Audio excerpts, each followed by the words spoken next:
Welcome to Culture Screen, where we analyze culture through countdown.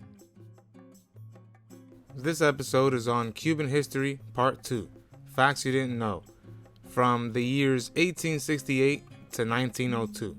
This time period largely revolved around the revolutionary leader Jose Marti. The quotes read are from Cuba, A New History by Richard Gott, published by Yale University Press. Born in Havana in 1853, Marti was the child of Spanish immigrants, a product of the program to whiten the Cuban population through immigration. His father was an artillery sergeant from Valencia who became a policeman in Havana. His mother came from Tenerife in the Canary Islands. In January 1869, Jose Marti published Patria Libre, which printed his romantic comments on the rebel cause. Immediately identified as a subversive by the volunteers, Marti was arrested on charges for criticizing a friend who believed in those ideals. Marti was sentenced to 6 years in prison. Although he was 16, he was sent to the stone quarry at St. Lazaro in Havana. He was then transferred after 6 months to the Isle of Pines. In February 1871, he was then exiled to Spain.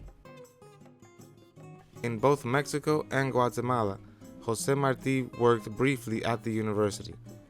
He had first-hand knowledge of the recent Latin American caudillos, Porfirio Diaz from Mexico and Justo Rufino Barrios from Guatemala. He, however, opposed their mainstream caudillo dictatorial rules. He put much effort to ensure that the future Cuban Revolution would remain in the hands of civilian democrats, not dictators. In 1879, Marti was charged with conspiracy during the preparations for the Guerra Chiquita, or Small War. He was sentenced and exiled to Spain. The independence movements for Cuba were now based in New York, and so Marti left Spain for New York and lived there for the following 15 years. He worked closely with other Cuban exiles on their plans to launch the independence war.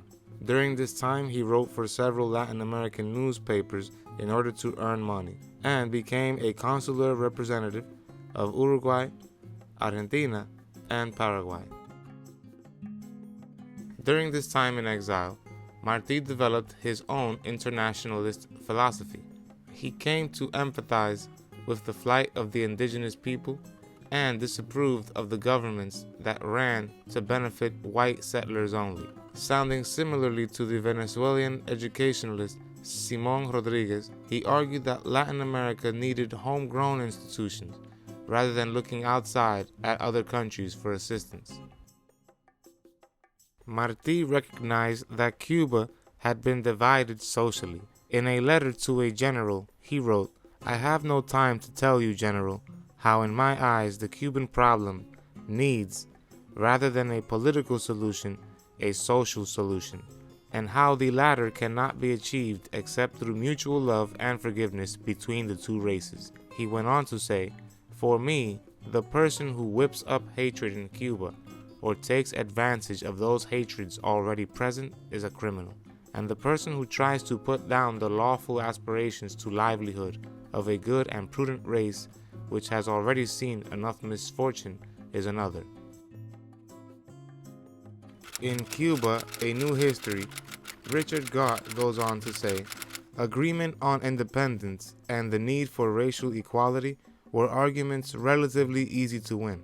More difficult was the old problem of whether military or civilian leaders were to control a future political movement or government. All of Marti's political instincts favored a civilian leadership. Marti did not want military control either, while Gómez and Maceo, with their powerful memories of the political disagreements during the earlier war, favored a governing junta controlled by the military commanders. This, after all, was the model that they were used to by the Spanish imperial system as well. Richard Gott goes on to say, although fiercely anti-capitalist, and attracted to the nascent labor movement, he was sharply critical of Karl Marx and of the anarchist philosophers popular in the United States at the time. The harsh treatment of the Chicago anarchists led him to reject the United States as a model for Cuban society and reinforced his hostility to annexation. Marti once wrote to his daughter, "I have quite a load, with my rifle over my shoulder, my machete and revolver at my belt, a bag with 100 cartridges slung over one shoulder, and maps of Cuba in a large tube dangling from the other, my knapsack containing 50 pounds of medicine, clothes, my hammock, a blanket, and books on my back, and your picture on my chest." Within 6 weeks of landing at Playitas, he was killed in battle against Spanish troops at the Battle of Dos Rios. Jose Marti was dead at the age of 42. The conflict between the Cuban freedom fighters and the Spanish troops continued until 1898, when the United States entered the war, aiding Cuba. We upload new videos every week, so subscribe to our channel. Don't forget to hit the like button as well. Click the notification bell to be notified of when we upload these videos. See you on the next episode of Culture Screen.